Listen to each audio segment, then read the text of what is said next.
So, today's talk is called The Persistent Friend, and it's based on one of Jesus' parables called The Persistent Friend. And, which comes it comes in Luke right after the Lord's Prayer. Because Jesus is teaching them how to pray. And the Lord's Prayer is an affirmative prayer. It's a series of affirmations. Our Father which art in heaven, hallowed be thy name. So it's honoring our source, the source and the supply. Hallowed be thy name. It's not trying to get the attention of God.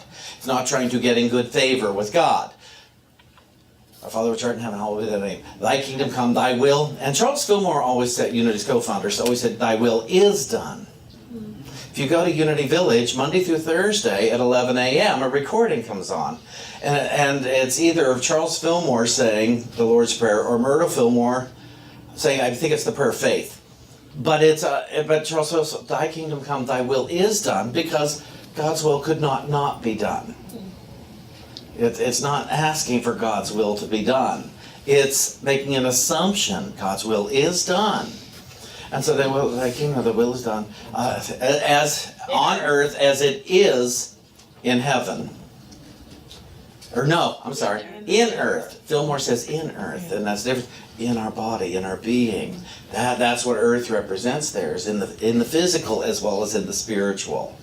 Earth as it is in heaven. Give us this daily bread, this day, and forgive us our trespasses as we forgive those who trespass against us, meaning all at the same time. One does not happen separately from the other. It's not like, I've got to make my forgiveness list. I'll do all this, and then the next day or the next week, the other forgiveness will happen. No, it doesn't work that way. The forgiveness happens as I no longer need the past to be different. All forgiveness takes place because I'm no longer in the bondage of wanting the past to be different. And what's the last line?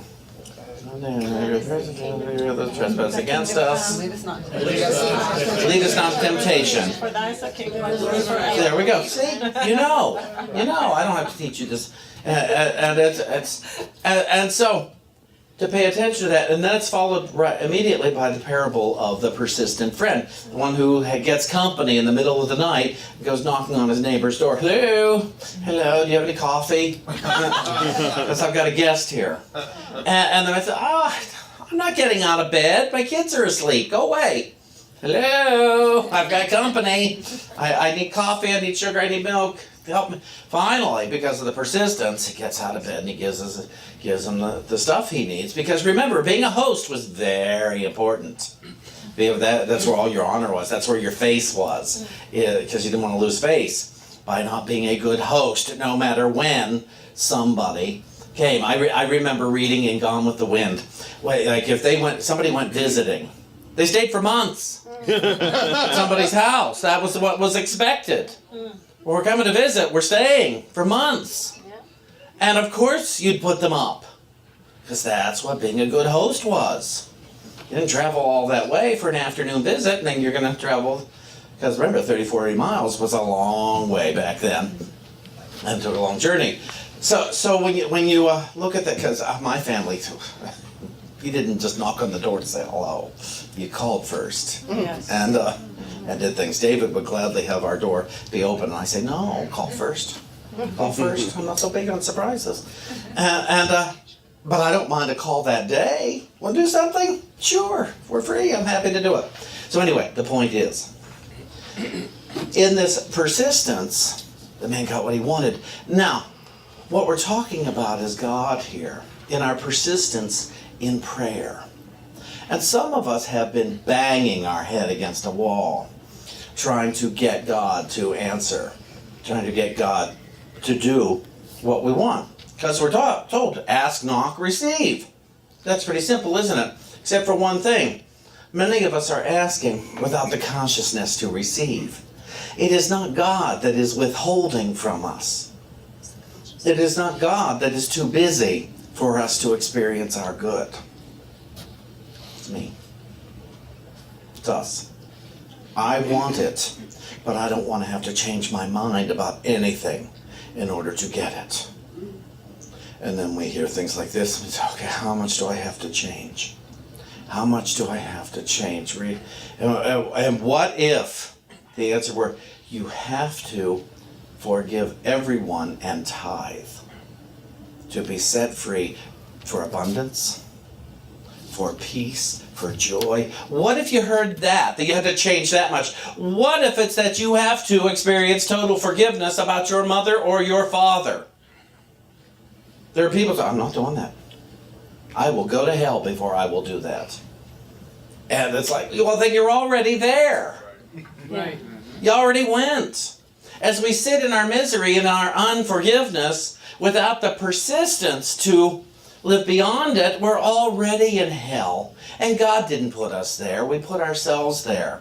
And so we have to keep stepping out on a limb and do different things, different experiences to empower ourselves to overcome those old thoughts, those old I can't or I won't thoughts. Now, some of you know I went to Reverend Edwin Gaines a week ago for a ministers only retreat. And I talked about this in the Unity of New York last week when I spoke. But I was afraid to go to this retreat for years. For one thing, it was in the middle of Alabama, and I thought, what am I going to do in the middle of Alabama? Because I have judgments there. Turns out it's quite lovely. It's quite beautiful. And it's Edwin's. And I thought, but I'm going to hang out with a group of ministers for a week. And often I like that, but for whatever reason, and it comes with a fire walk. And I was concerned about that because what if I'm the only one that can't do the fire walk? So I went last year. I went to this and I thought, I need to do this. I don't know how many more Edwin's going to do. I need to do this, go with my friends and experience the whole thing. We stayed in a guest house that seemed to have some invisible people walking around. Really? Don't make stuff up. You pay attention, you do not have to make stuff up. I do know that the floor outside my room squeaked one night, and I heard Britt coughing in the next room, so he wasn't out there. And I know he felt things, nothing malevolent, nothing unkind, nothing like that, just stuff going on, energy going on. But what's interesting, the one night I felt it freaked me out. The next night, after I walked on fire, it was fine. Didn't matter what was out there because I was so empowered. I stepped up. Now last year I walked on fire, walked on it twice. And clearly it does not make me special because everyone there did. It did it at least twice. But the funny part is this year I didn't know. You never know till you get there. And as Edwin, my teacher, says, when you're there you must ask, can I walk on fire and not get burned? You go within and you ask each time and you wait for your yes. Can I walk on fire and not get burned? Now what she teaches us though is that the fire loves us, and that which loves us will not hurt us. That which loves us will not hurt us. And this is all part of faith. Faith in God the good. Faith in what you claim to believe. And I know how hard it is to truly place my faith in what I claim to believe. And so that week, I was so impressed at how many ministers really don't believe in God the good. They really don't believe that God is their source and their supply. They really don't. When I heard so many Unity ministers talking about money, as if money had a mind of its own, as if the congregation were the source of the good, as if it was out there somewhere was the source, rather than within. And I thought, you've been listening to Edwin for years, and so have I. How come I know differently and you don't? And Edwin would correct anybody who said it every time. Because you got to step out in faith if you want to be empowered to live as your divine self in this world. Because otherwise, we are always at the mercy of someone else who's more fortunate than you are. Or than I am. And that's a drag. It is a real drag to always have to see myself as less than completely good, so that someone else will feel sorry enough for me to give me my stuff, because I don't necessarily believe in full abundant good. Now that does not mean we should not receive from each other. What it means is we should not diminish our spiritual selves in order to know our good. We must receive from each other just as we must give to each other. We must, because who else is there? But it comes from source. Anything I give does not come from me. I'm just a channel. And at the same time, anything I receive does not come from you. It is just, you are just a channel. I must place my faith in God the good. Our church business tithes, the organization itself tithes, and we tithe to where we are spiritually fed, and we're very careful about not tithing to expenses, business expenses. We didn't tithe my way through school. That was an expense. That was an expense at the church. We do not tithe my way to conferences. That's a church expense. And I say this because a lot of other churches are trying to get away with stuff. They don't see where the money is to pay these expenses, so they will just take it out of our tithe because we're going there and getting spiritual food. And we don't do that. And since I've come here, from the very first day, the board was never on board with tithing to anything less than where we receive spiritual food. So the organization tithes to Unity Worldwide Ministries. It tithes to sometimes the Eastern region. We have tithed to songwriters. We have tithed to individual ministers, certainly Edwin Gates. We have tithed to these places because we're not looking for a tax write-off. We have tithed, and then we call upon the congregation to tithe, preferably here if this is where you receive your spiritual food. I didn't know this was going to be a tithing talk, by the way. This is what's come out. But it's in the persistence that I wish to know all of my spiritual tools. Each individual, I must tithe to where I'm spiritually fed, not to create a fundraiser, but to practice my faith in my source. Because you see, 10% of zero is zero. And 10% of a dollar is a dime. And it goes up from there. But to realize, without my source, I'd have no thing.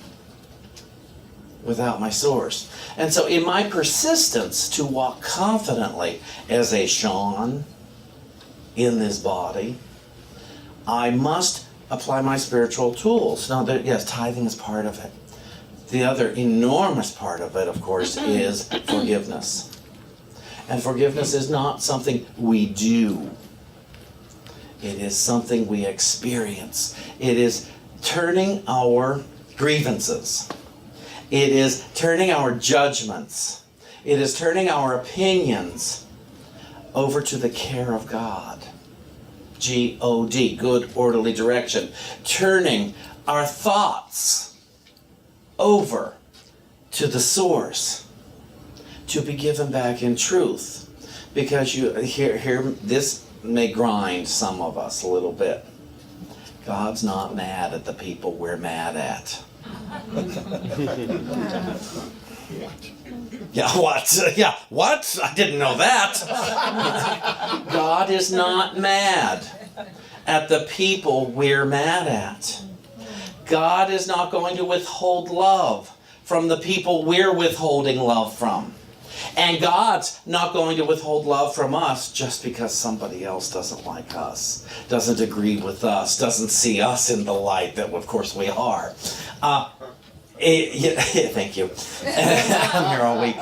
And so, God, thank goodness, God itself does not withhold any good from anyone. But not everyone is willing to practice their good, is not willing to surrender their lack in order to experience abundance. Who would we be if we didn't have our conversations about what's missing? Who would we be if we didn't get together and talk about the lack of good? The absence of money, the absence of love, the absence of the absence of thinness, the absence, if we didn't talk about the lack of our some good thing, who would we be? What would we talk about? Really? Because if we just had a conversation about abundance, how short would the conversation be? You know, you wouldn't even have a full one-act play without conflict. You couldn't get a half-hour sitcom with no conflict. But to laugh at the stuff, to laugh at where we think our lack is real. You know, I always say abundance is very expensive. It's going to cost you all your lack. And love is going to cost you your hatred. And love, the biggest thing love is going to cost us is our confusion. Love changes everything, as he said. Love is the price that it costs us is our confusion. That we think that there is God and how my neighbor behaves. Or how I myself behave. And I am somebody's neighbor. Or I'm everybody's neighbor.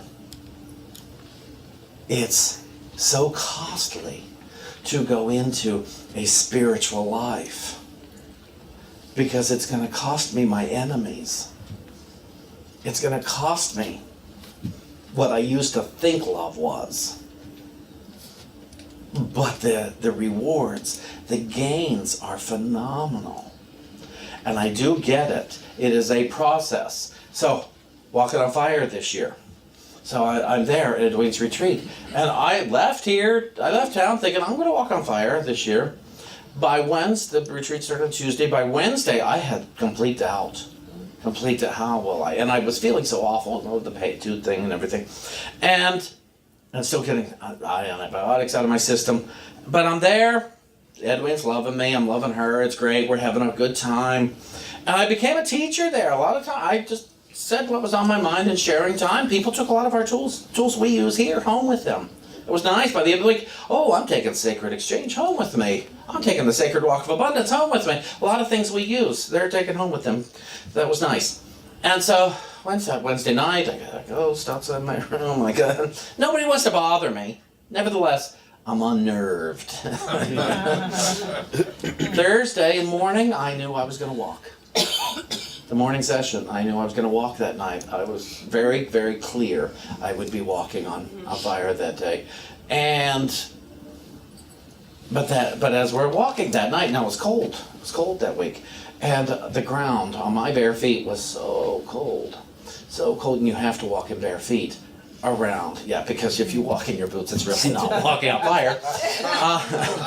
But once you walk down the gravel drive, those of you who are going to be there next month, there's a gravel walk. Once you get off the gravel into the grass, you have to take off your shoes to begin walking the fire on the scratchiest, hardest grass you'd ever want to walk. The grass hurt.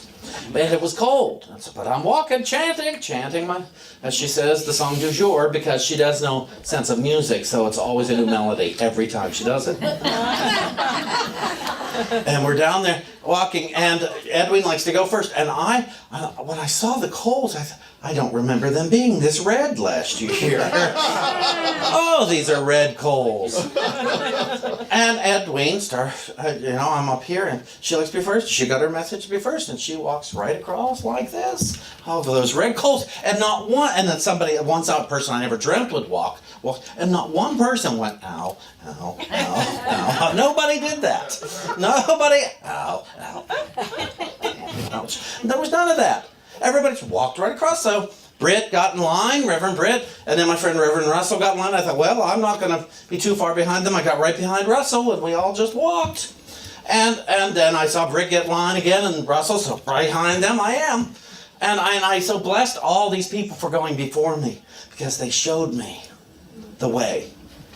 Oh, I can walk on fire and not get burned. It empowered me. That was my persistent friend. That was my persistence that says, I want to know what this feels like. Now, there were 2 people from our group of 43 who did not walk. They had the courage to not walk when everybody else was walking. They were so brave as to listen to their guidance and said, it's not for me to do today. Oh my goodness, I admired these 2 women who just knew it was not theirs to walk. Oh, everybody else, all the other kids are walking. How can I not walk? And I really admired these two wonderful women who said, it's not for me to do. And that's, again, the persistent friend that knows the difference. If you are in an environment like this and you choose not to go along with everybody else, you're paying attention. That's not fear. That, to me, is just paying attention. And so, with all of us, we all, I guess, know that we're not going to forgive everyone today. We're not going to experience total, complete forgiveness for everyone and everything today. At least I'm guessing. Some of you might, but not all of us are going to do that today. We're a little attached. I'm still a bit attached. I said last week that my neighbors were all coming down the street last week on their bicycles. Didn't even know most of the family, and then one waved to me, and I kept my hands on the steering wheel because I could not bring myself to wave. And one might say, why wouldn't you do that? And as I said, I was afraid not all my fingers would be up waving. And so I thought better to stay still and not express myself. Because I haven't yet found it in me to have the conversation with him from 10 years ago. Oh my God. I haven't heard the voice that says, can I walk on fire and not get burned? I still hear no. I cannot walk on fire with this individual and not get burned. Because I don't see understanding there. And I think we all know people in the world where we'd like to have that conversation, but we still want something from them. And so we're going to burn ourselves. But the persistence is, God, I am willing.